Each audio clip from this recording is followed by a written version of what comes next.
नमस्कार, मैं श्वेता आपका के लाइव न्यूज में स्वागत करती हूं। तो चलिए शुरुआत करते हैं आज की बड़ी और प्रमुख खबर से। 5 दशक में चौथी बार करीब आया भाजपा रालोद का कुनबा। 77 में साथ थे चरण सिंह और वाजपेयी। भाजपा और रालोद के बीच गठबंधन का नाता करीब 5 दशक पुराना है। साल 1977 में जनसंघ के नेता पूर्व प्रधानमंत्री अटल बिहारी वाजपेयी जनता पार्टी का हिस्सा बने थे। यूपी में भाजपा और रालोद ने साल 2002 का विधानसभा और 2009 का लोकसभा चुनाव साथ मिलकर लड़ा। चौथी बार दोनों दल फिर करीब आए हैं। इमरजेंसी के बाद किसान मसीहा चौधरी चरण सिंह के नेतृत्व में जनता पार्टी का गठन किया गया। तब जनसंघ भी जनता पार्टी का हिस्सा बना था और भारतीय किसान दल के सिंबल पर दिवंगत प्रधानमंत्री अटल बिहारी वाजपेयी चुनाव जीते थे। लेकिन इसके बाद दोनों दलों की राह जुदा हो गई। जनसंघ से भाजपा बनी और भारतीय किसान दल से रालोद का गठन हुआ।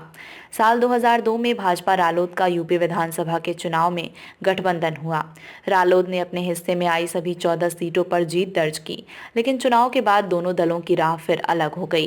लेकिन 2009 के लोकसभा चुनाव में फिर गठबंधन हुआ। भाजपा ने रालोद को 7 सीटें दी थीं, जिनमें 5 पर रालोद ने जीत दर्ज की। केंद्र में कांग्रेस की सरकार बनी और करीब 2.5 साल बाद रालोद भी सरकार का हिस्सा बन गया।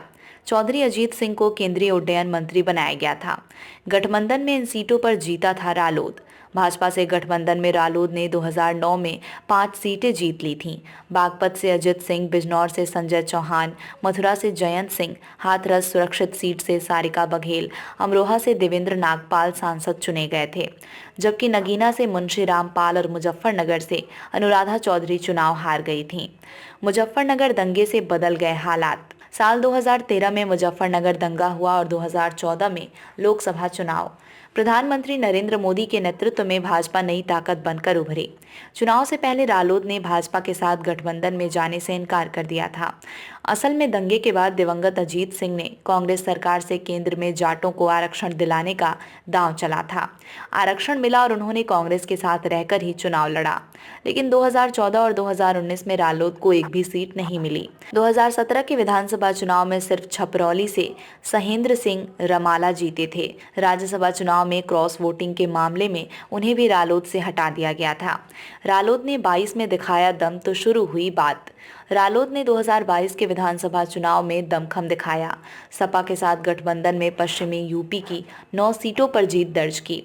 इनमें मुजफ्फरनगर जिले में मिली सियासी कामयाबी को बेहद अहम माना गया। सदर सीट को छोड़कर 4 सीटों पर वर्तमान में रालोद के विधायक हैं और 1 सीट पर सपा से पंकज मलिक चुनाव जीते थे।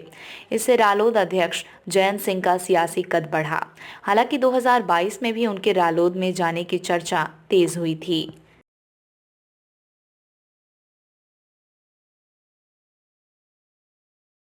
खबरों में अब तक के लिए बस इतना ही। फिर होगी आपसे मुलाकात ऐसी किसी बड़ी और खास खबर के साथ। तब तक के लिए नमस्कार और देखते रहिए के लाइव न्यूज।